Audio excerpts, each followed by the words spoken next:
Namaskar. Today we are going to talk about the poem Ulysses, written beautifully by Alfred Lord Tennyson.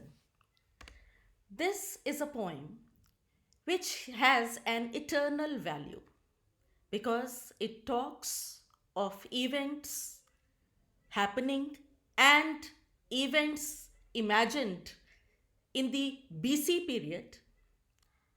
This poem is written in the 19th century and it holds relevance even in the 21st century.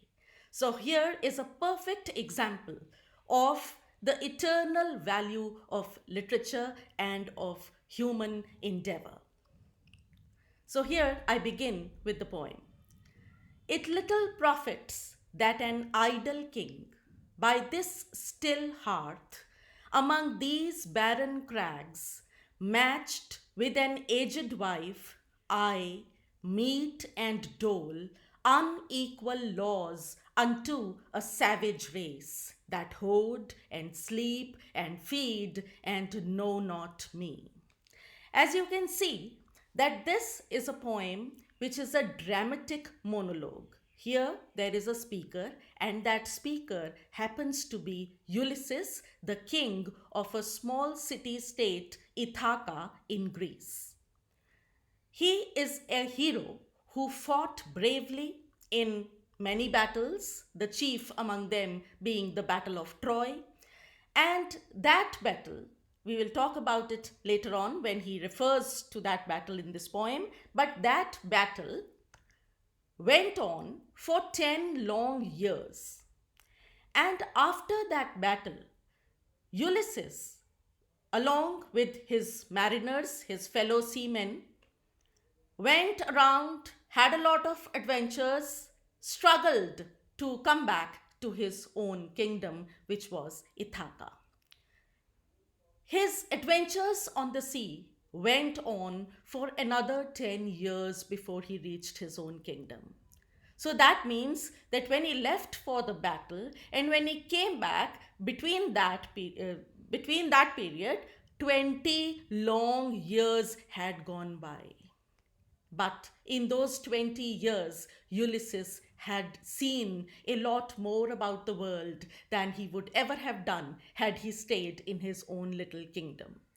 So when he comes after 20 years, he stays at Ithaca for 3 years, but those 3 years bring little profit to him. Here he is addressing his fellow mariners, his seamen, his friends, and tells them what is there in his heart. In the 3 years that he has spent in his own country, he finds little of use. He says, it is almost as if I have nothing much to do. I am a king who has nothing adventurous, nothing of substance to do. He is surrounded by barren crags, infertile land. Now he has grown old, but so has his wife, whose name was, by the way, Penelope. So when he comes, stays there for 3 years, he finds that he is not satisfied with the life he is leading. He calls his countrymen, and this is the monologue that he delivers to them. He says that when I have come here, stayed here, I feel that now these laws by which he is governing his country are no longer very proper for him. Not that there is injustice in them, but he has seen a bigger version. He has seen more about the world. Now he is not satisfied with his own uncivilized race, which he is supposed to be giving justice to. And for him, these people are merely hoarding, sleeping, eating, and of course, they don't know their own king because he went away and stayed away for 20 long years. He says, I cannot rest from travel. So now Ulysses has become used to traveling, to adventure, to a life of action. that he feels that he does not want to rest from travel now. He feels he would like to drink life to the lees. Here he says, I will drink life to the lees. He wishes to taste life to its last drop, doesn't want to just give up. All times I have enjoyed greatly, have suffered greatly, both with those that loved me and alone, on shore, and when through scudding drifts the rainy eddies vexed the dim sea. He feels that whatever he has done in his life, whatever time he has spent in his life, he has enjoyed, suffered alone with his friends, on sea, on shore, that is on land, but at no point has he been merely a spectator. He says, I have enjoyed greatly, suffered greatly. When on land, yes. When on seas, even when that particular combination of stars caused floods in the seas, even at that time, he could have a feeling of enjoyment of adventure. He says, I am become a name for always roaming with a hungry heart.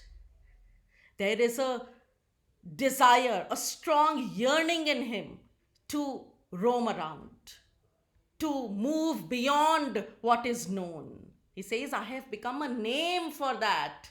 He has earned his identity as a traveler, as an adventurer. And during his adventures, Ulysses says, much have I seen and known. Cities of men and manners, climates, councils, governments, myself not least, but honored of them all. He says during his adventures, he had the opportunity to see a lot of places, a lot of kingdoms, a lot of forms of governments were there, climates, manners, ways of living. He feels he has seen it all. And throughout, he was honored wherever he went, and wherever he went, people felt that they had been honored too. And drunk delight of battle with my peers, far on the ringing plains of windy Troy. Yes, here he refers to that place Troy, where he spent 10 most valuable years of his life fighting a battle, a fierce battle in which Greeks, representing all city states, were waging a war against Troy, whose prince had stolen one of their queens, Helen, and taken her with him to Troy. So the Greeks felt it a matter of their honor and prestige and waged a war against Troy and surrounded their fortress and kept surrounding it for 10 long years. For more on this story, you can, of course, watch the movie Troy, made in 2004, in which King Odysseus, that is Ulysses, he was also known as Odysseus, was played by Sean Bain. This is a beautiful movie, by the way. I would recommend it for everyone. Then Ulysses says, I am a part of all that I have met. This is important. For Indian students, I would make a reference to, let's say, the Kargil War. It happened when you were maybe little or whatever age group you belong to. But we all know that that war happened. And it happened during our lifetime. But what do we know about it? What we were told from the news channels. Had we been a soldier at that time, we would have been actually a part of all that we saw. Yes, that is what he wants to say. He says, I was an active participant in whatever I faced. Yet, even though, and this is beautiful, This speaks of the yearning of human race for all times. He says, yet all experience is an arch where through gleams that untraveled world whose margin fades forever and forever when I move. He says, yet even though I have experienced so much, all that experience acts merely as a doorway from where I can see that untraveled world whose borders seem to move away and away. The world opens up more and more to him as he experiences, as he visits different places. He says how dull it is to pause, to make an end, to rust unburnished, not to shine in use. And this man who has had such a fruitful, adventurous life, how can one be expected to just pause, to just put an end to all that? He says, no, it is too dull for him to accept. He compares his own life to a sword. Who would rather shine when in use? Which would rather shine in use, not gather rust lying in its sheath? He says, and this is beautiful. This, I think, can act as a source of inspiration for all, as though to breathe were life, as if life means only taking breaths. Does it?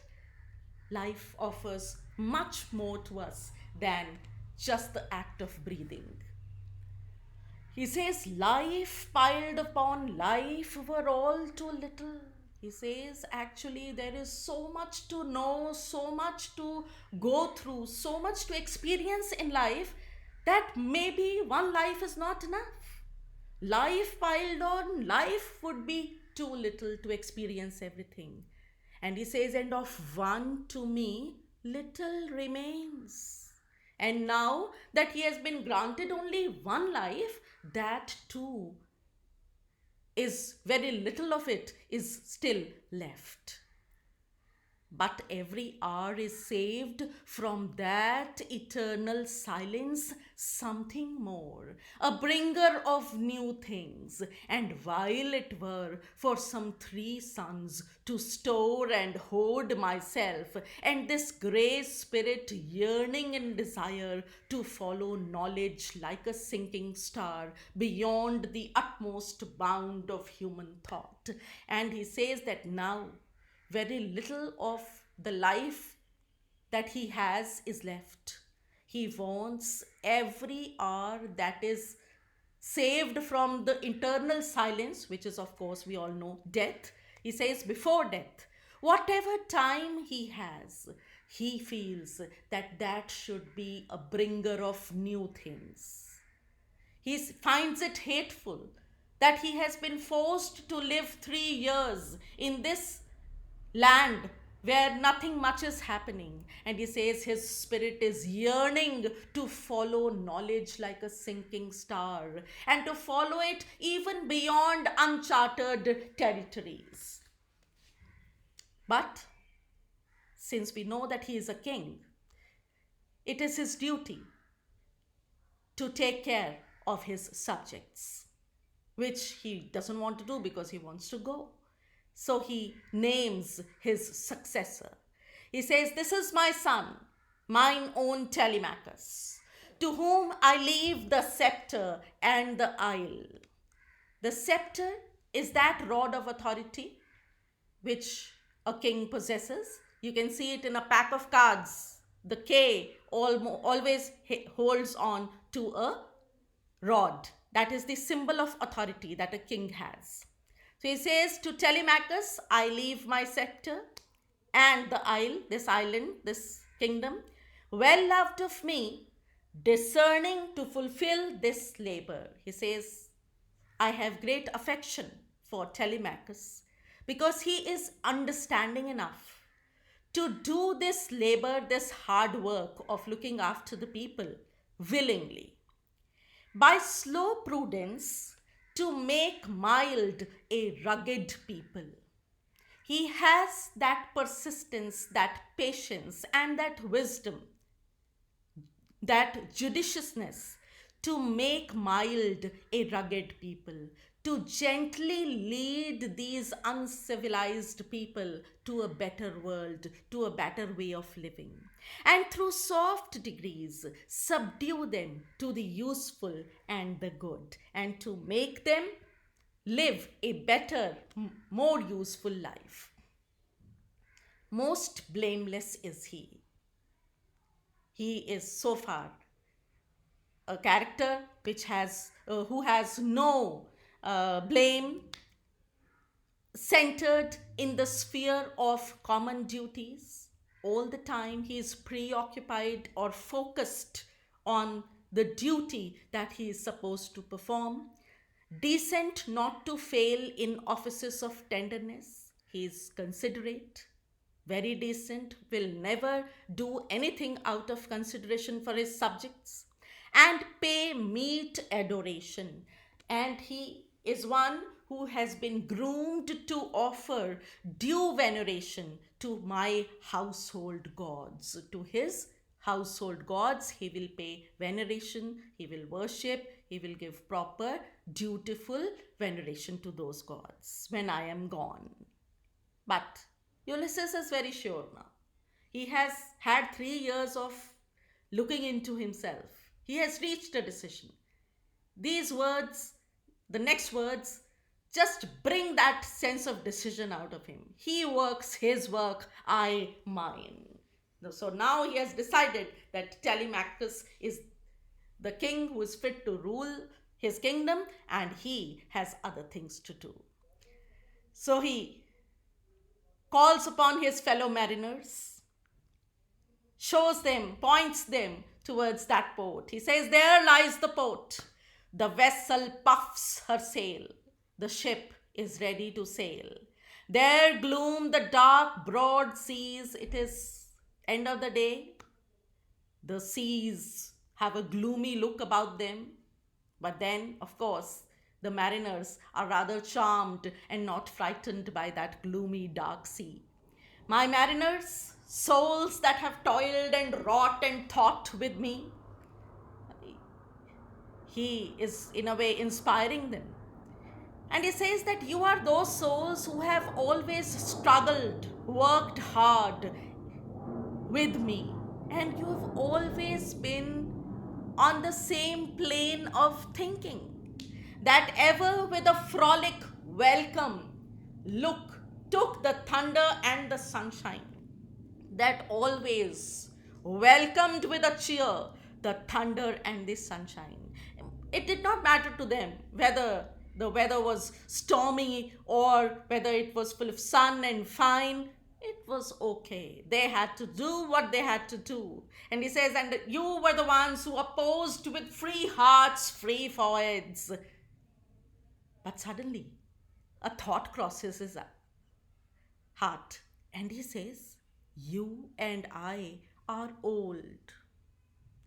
See, this reservation might have been there in the minds of some of the mariners also, that Ulysses is exhorting them to go on an adventure with them, but they are aware that they are now old.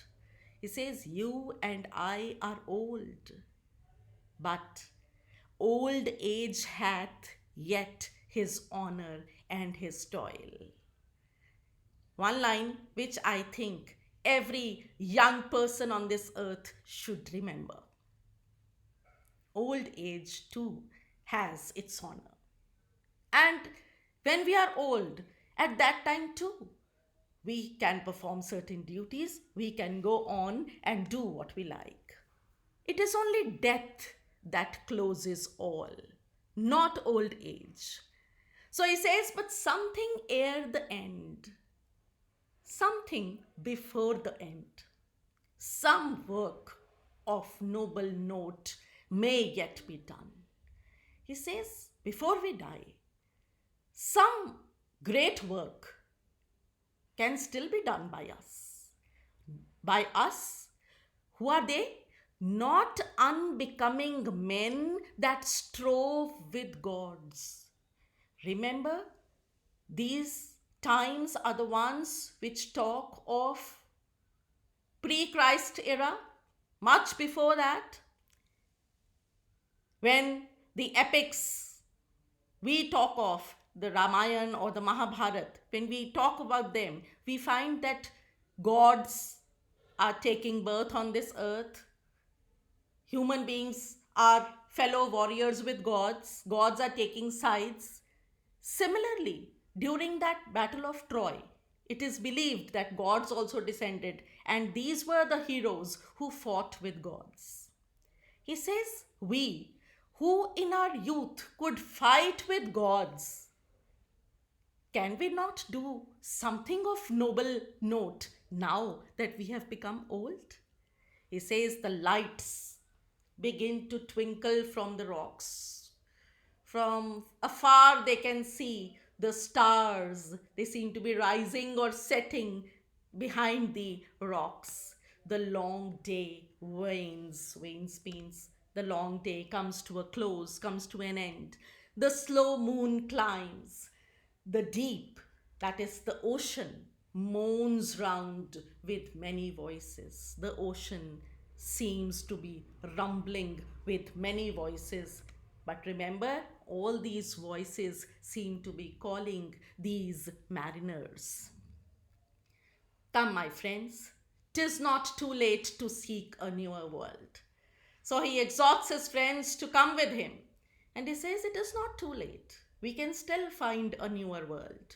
Push off, and sitting well in order, smite these sounding furrows. We must remember that at that time, the ships were run by oars, and at one particular time, many seamen would pick up the oars and strike the water, the waves at the same time. In order, they would smite it, strike the waves, and then the ship would push off.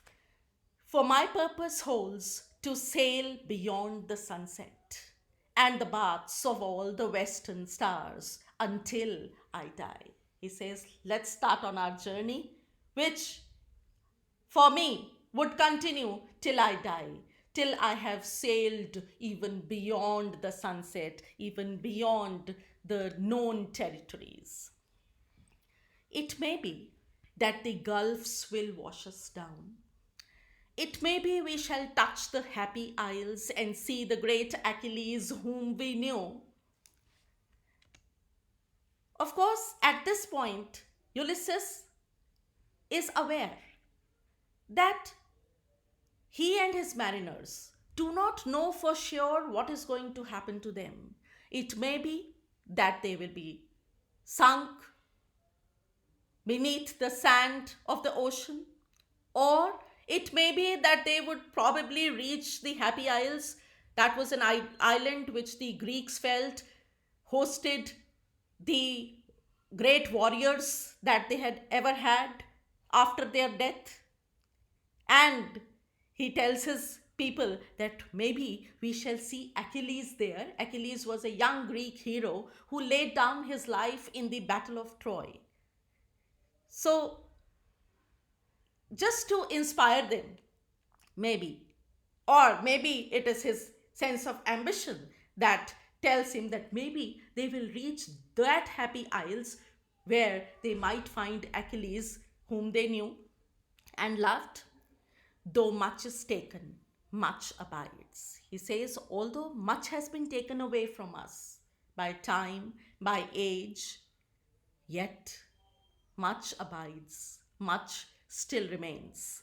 And though we are not now that strength which in old days moved earth and heaven, he says, although we are not so strong now as we used to be, we could at that time move earth and heaven, but now maybe we don't have that kind of strength.